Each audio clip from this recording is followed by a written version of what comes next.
Tuberculosis is an infection caused by a bacterium called Mycobacterium tuberculosis.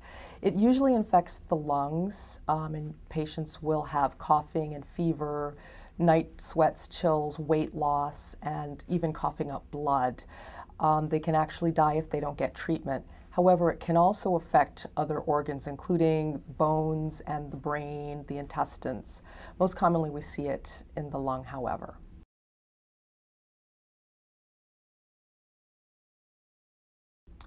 It's usually contracted when you become exposed, you breathe it in from someone who has it in their lungs. They're coughing, singing, talking, doing things like that close to you. You're having kind of close contact, like sitting next to someone on an airplane for several hours.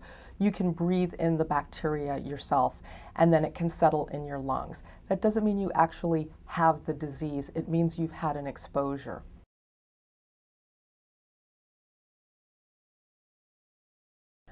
People at risk are, anyone is at risk for exposure if you've been in contact with someone. We do have it in this country. However, people who live in close quarters with a lot of people, and there may be someone who is sick, people who have poor nutrition, people who have immune deficiencies like HIV and other illnesses are at higher risk of actually getting the disease. So those people would be people who have been exposed, like I mentioned, and then the bacteria is able to grow in their body better than people who are healthier and they can contain the bacteria in their body.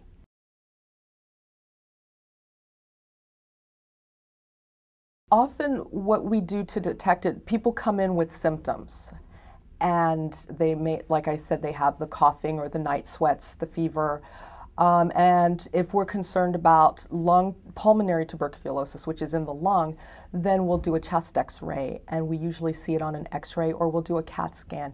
And then from there we'll also have them, if they're coughing, we'll have them submit their sputum and we'll grow it in the lab.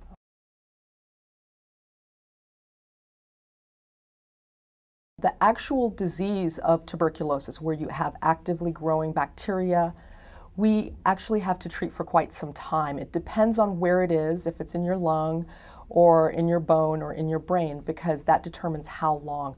You have to use actually a good 4-drug combination every day, and you can end up taking medicine for anywhere from 9 months to a year and a half, 2 years if it's in your brain. And there's a main group of medicines that we use, but we also have to determine if there's drug resistance, because then you have to treat longer and with different combinations of medicines.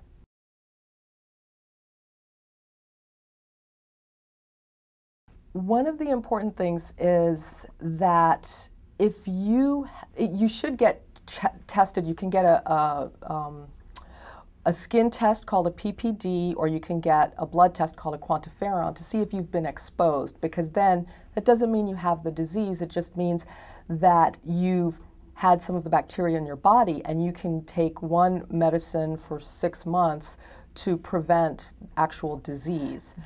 If you do have to take what we call prophylaxis, or if you do have tuberculosis and you have to get treated for it, it's important not to miss your medicine, because then you always run the risk of developing drug-resistant tuberculosis, and that is much more difficult to treat.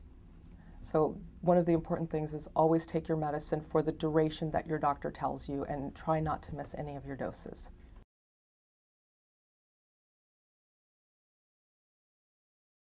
Depending on where you're coming from, people may come from a country where there's significantly more tuberculosis, and they may not know that they've had an exposure.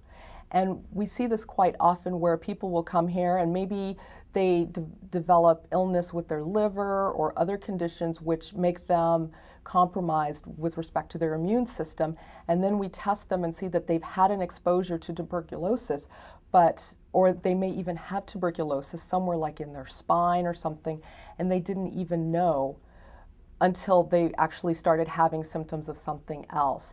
So it's important to be aware of if you've been exposed to it and get tested And if you have any symptoms, don't be afraid of coming to the doctor and getting evaluated, because it's important that we can treat tuberculosis, but if you don't get treatment, you can die from it. And depending on where it is in your body, if it's in your lung, you can spread it to your loved ones. And you would, I'm sure most people would not want to do that. So.